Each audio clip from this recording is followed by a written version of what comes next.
Hi everyone, my name is Karen, this is my channel RatherBeReading, and today I'm bringing to you my December wrap.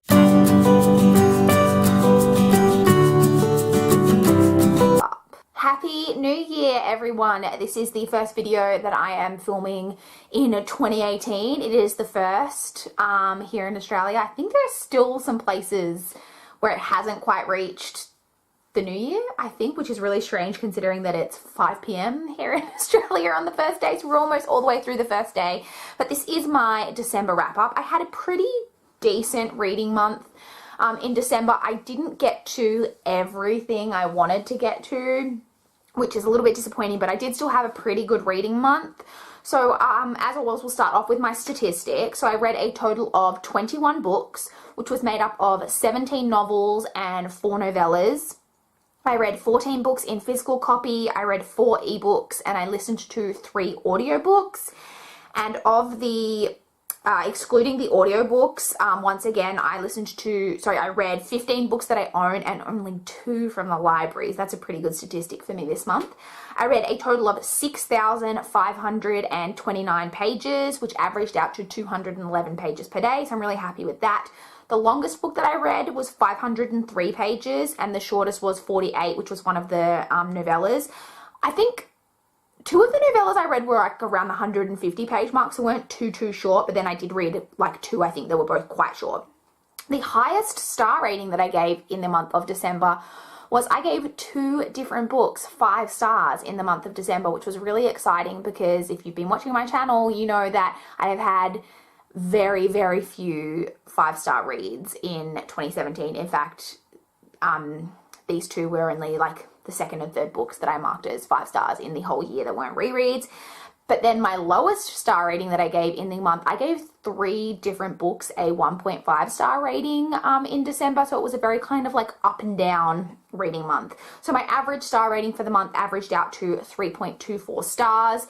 So let's jump in and talk about the books. As always, I posted a mid-month wrap up where I talked about, I think it was the first 12 books that I read in the month, so I'll link that up in the cards for you guys to check out if you haven't already. So I'll just be talking about the 9 books that I read from the 16th through the 31st, so let's jump in and talk about those books. The first book I want to talk about is Room by Emma Donoghue. So this is an adult literary fiction novel that is in the perspective of a 5-year-old boy, I think he's 5, named Jack, who has been living with his mother in a room, and they have never... he has never left this room, so it becomes apparent that his mother has been kidnapped and that he was born in the room and has never known literally anything else but this little tiny room that he lives in with his mum. And it is told from the little boy's perspective. So I thought the perspective had its pros and cons. I thought that it was a very interesting perspective to hear the story from, and I thought that there was a lot of things in there that I don't think you would have been apparent to you if you were reading from an adult's perspective, that you get because it is a little boy who's telling the story.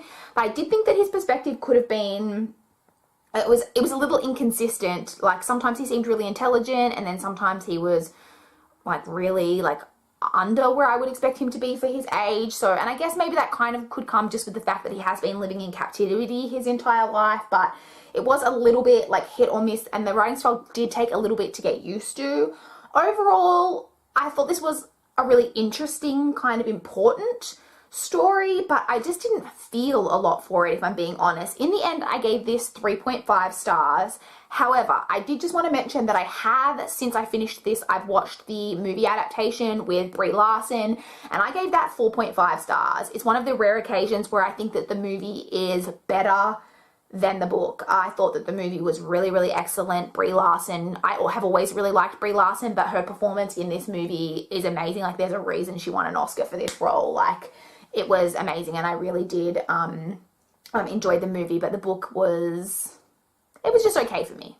Next, I completed Uprooted by Naomi Novik. So this is it's classified as young adult fantasy about a girl who lives in a village that is surrounded by this kind of forest that is very dangerous, and there's this like magical sorcerer or whatever, wizard named the dragon, who every 10 years they kind of, not sacrifice because she doesn't die, sacrifice makes you think that like that she's going to be murdered. They just give over one of the girls from their village to him as like payment for him keeping the village safe. And they never know what happens with this girl. Like when she returns at the end of the 10 years, the girl always basically moves away from the village almost straight away, and no one's ever sure like what goes on between the dragon and the girl and all of that type of thing. And the main character at the start of the story is selected as the girl who is going to be like the dragon's new like apprentice or whatever for this next 10-year period. This gets mixed reviews. I personally really enjoyed this. I loved the setting of this. So this like village that they're in that's surrounded by this, which is basically like a creepy murderous forest. Like the forest itself will like literally kill you. And I just thought that was such a great setting. I really enjoyed the romance in this. I thought it was very understated, which I appreciated. And one of my favorite things about this is that this has a really strong female friendship, which in my opinion we don't see enough of in YA. And I know there's people who didn't enjoy this, but I personally did really enjoy this, and I gave this 4 stars. Next, I read Beauty and the Blacksmith by Tessa Dare. This is a novella, book 3.5 in the Spindle Cove series. I enjoyed this one. I had been waiting for the book about this particular character because I knew that eventually we were going to get this character's story. However, I was a little bit sad that it was only a novella and not a full-length novel about this character, but at the same time it didn't feel rushed or anything like that, and I did enjoy it. I enjoy all these kind of Tessa Dare. It wasn't my favorite or anything, but I did enjoy it, and in the end I gave it 3.5 stars. Next on audio, I listened to Any Duchess Will Do by Tessa Dare. This is the 4th book in the Spindle Cove series. I really enjoyed this one. And note, this one is narrated by a different narrator. It's by Eva Kreminski, I think is how you say it. And it was fine. Like, she was a fine narrator. I don't know why all of a sudden, because the entire series previous to this had been done by the same narrator, so I'm not sure why it had changed, but the narration was still okay. I really enjoyed this installment in the series. I really love this. Is the first time in any of Tessa Dare's books that I've read that we have had a female character who wasn't a virgin. Like, the guys are always not virgins, but the girls are always really virginal, and I really liked that the main character in this one wasn't a virgin, just kind of like added something different, which I appreciated. There is also a moment in this story where someone apologizes to the female main character, and she, I don't think she says it out loud, but she says to herself about how when you say to someone, I'm sorry if you were offended, if that's how you lead into your apology, that's not a real apology. Just saying that if they were offended by it, like kind of as if putting the blame on them, that if they were offended, it's kind of their fault, but, you know, sorry. And I really liked that. I was just like, yes, like, because I hate, you know, when you get those apologies. This is such a backhanded apology. And this installment was one of the, like, Tessa Dare almost, like, ratcheted up, like, the sexy meter in this one. This one was even a little bit more sexy than some of the other ones, and I did really, really enjoy this installment, and I ended up giving this one 3.75 stars. Next, I read Frankenstein by Mary Shelley. So this is obviously a classic story that follows a man. It's kind of a story within a story. So you have a man at the start who's going on this expedition, and he comes across this other man while he's out on his expedition, and then this other man tells him the story of, like, what's brought him to this place and this moment, and the man who's telling the story is Dr. Frankenstein, who creates Frankenstein's monster. I realized that I have obviously never seen a proper adaptation of this, because I didn't realize, like, I only really knew about the creation of the monster part, and that was all I knew. I literally knew nothing else about this. Having said that, I thought that I would enjoy this more than I did. This book is only like 275 pages, something like that. So it's less than 300 pages. This took me like 4.5 days to get through, which is very unusual for me in a book this size. I could normally knock this out in like a day. I just wasn't super into it. I did think Mary Shelley's writing was really good, which is is actually quite impressive, because from what I understand, Mary Shelley wrote this when she was only like 19. So, you know, you go, Mary Shelley. But I personally I just wasn't that encaptured by the story. It just was a little bit boring, if I'm being honest. But it was like, I enjoyed getting to see kind of where this story has come out, because it is something that's referenced so often in popular culture and all of those types of things, but I just didn't love it, and in the end I gave this 3 stars. Next, I read Empire by Lily St. Germain. This is the 3rd book in the Cartel trilogy, and this is an erotica. It's just basically a pure like erotica trilogy, like adult, obviously, erotica, and it's all got to do with like a drug cartel and like a motorcycle gang that are kind of like intertwined, and it follows a main kind of female character, and how she kind of gets involved like in this lifestyle. I own the first 2 books. I've mentioned when I think I hauled this from the library. I got the 3rd from the library because I didn't love the first 2 enough to spend money on the 3rd one, but I did want to finish the trilogy because I just wanted to finish it, basically. This book was terrible. The main character has gone, she was never really a likable character, but she has gone so far past the point of being likable at this stage. Like, she's not a good person, like, at all. She thinks some really, really, like, at one point she's hoping that if she leaves, I don't want to spoil anything in case anyone was planning to read this, but if she goes like somewhere where she's planning to go, that after she's gone, that this other character will murder this other character. And I was just like, why would you want someone to murder someone else? Like, and there's just parts in the story too that were just so like ridiculous. Like, I know this is erotica, but like, for example, I literally wrote this down. On the last sentence on page 13 is, so we never let ourselves be tempted anywhere remotely public. So talking about her and this guy, that they never let themselves be tempted sexually in public, because in case they're going to get caught, because it's like a secret relationship at this point. And then literally 2 pages later on page 15, it says, so we drove to a deserted football field and fucked. That's literally the sentence in the novel. And I was just like, so you don't let yourself be tempted anywhere in public. I don't know about you, but I consider a football field to be a public place. So it just wasn't good. I will also say there are huge trigger warnings in this series particularly in this book, for rape, for violence, child abuse. There's a whole crap ton of stuff going on in this. Having said all this, I rated this book 1.5 stars, and I gave it the extra 0.5 star rather than rating it a 1, because this did do enough to make me... So I realized when I finished this book that this is actually a prequel trilogy to another series that the author had written, which I think is a 7-book series. And so that 7-book series is already out and had been published, and then this was published afterwards, which came before that series. And this did enough at the end to make me go, well, I kind of want to know what comes after this. So I did have a look at the first book on Amazon on Kindle, and it was free, so I have downloaded the first book in the next series. So I gave it that extra 0.5 star because it did enough to make me want to read the next series, even though this is complete trash. It's not good. It really, really isn't. And I'm kind of angry at it when I'm reading it, because I'm just like, this is so ridiculous. Like, are there actually people out there who think like this or do things like this? I can't relate, like, whatsoever, but it did enough to make me want to read it, and it's very trashy, but yeah, so in the end, I rated this 1.5 stars. Next, I read Don't Look Back by Jennifer L. Armentrout. So this is a YA thriller about a girl who, her and her best friend have been missing for about 4 days when she comes back.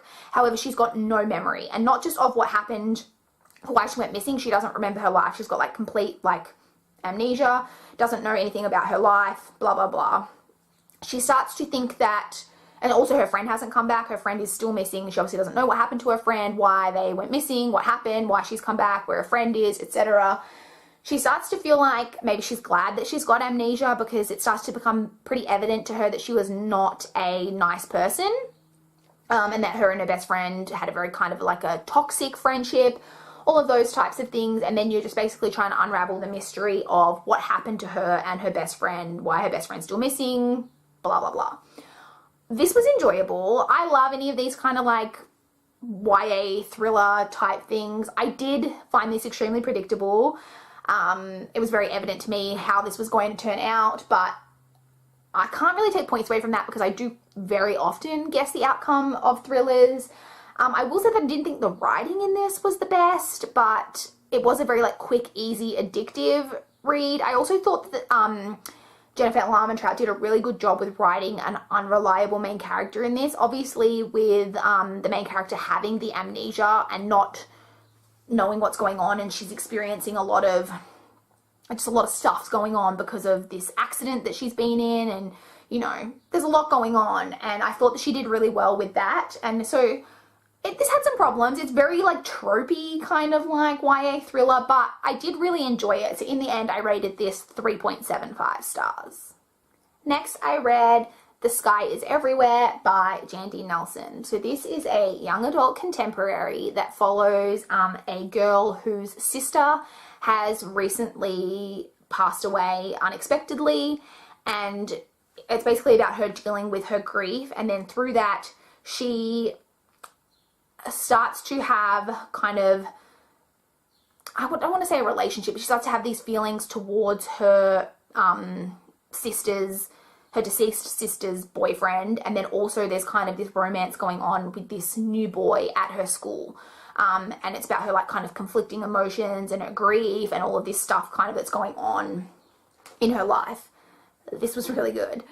This was really, really good. I don't think I've ever heard anyone speak badly about this, but Jandy Nelson, I think this is the first book she ever published, and the writing was so beautiful. It's very poetic. Like, in fact, within the story, I'll kind of show you at each, not every chapter, but most chapters, you get these kind of little, I don't know if you can see that, like little stories, poems type things, and that just added so much to the story. But the writing overall was just really, really beautiful. There's a lot of commentary in this on grief, obviously, and the different way that grief manifests for different people and the different things that can kind of come out of grieving.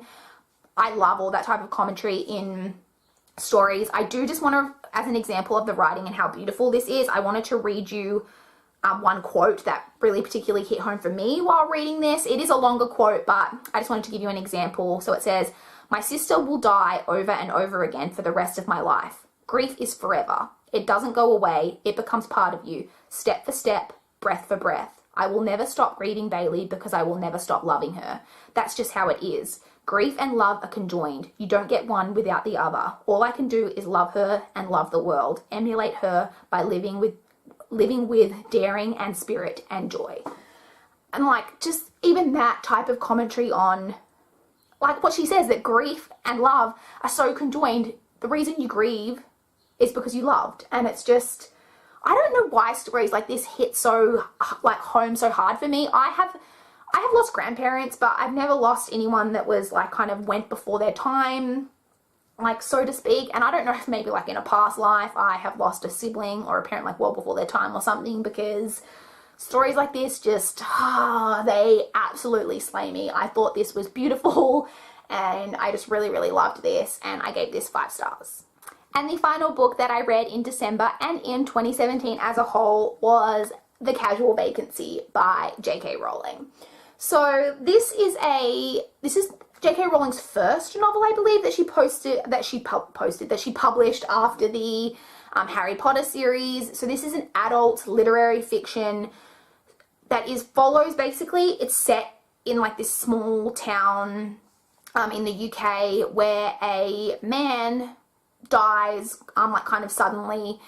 He's only in his early 40s and he dies suddenly, and he was on like the local like council, and when he dies, obviously his seat, there's a casual vacancy, that's what it's called, when his seat becomes free on the council basically unexpectedly. And it's basically just about the town as a whole and everything that kind of goes on, because there's this political issue kind of going on within the town, and he was very hard down on one side of it, and now that he's gone, it's about both sides kind of warring over wanting to get someone into that council spot who's going to help their side in this kind of battle.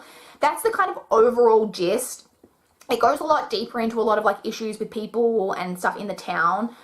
One of the issues that I have with this is that there are a lot of characters, like a lot of characters, and I did get more used to it as you went on, like figuring out like, you know, getting used to all the different characters, because as the story goes on, you do start to shift perspectives like paragraph to paragraph.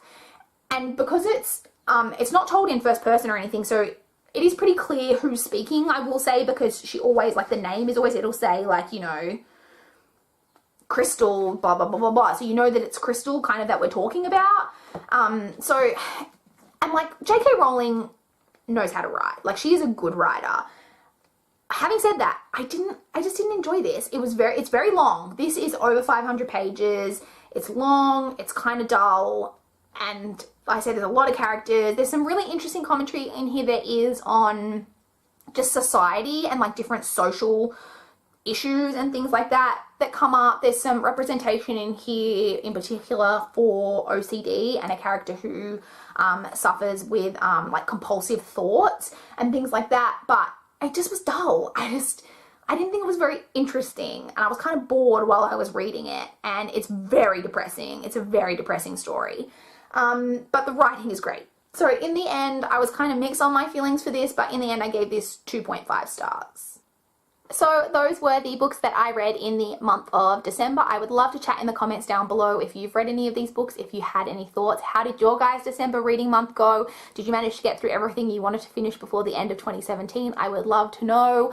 Once again, Happy New Year. Please like this video if you liked it. Please subscribe if you want to see more from my channel in 2018. That's all I've got for this video today. Bye guys.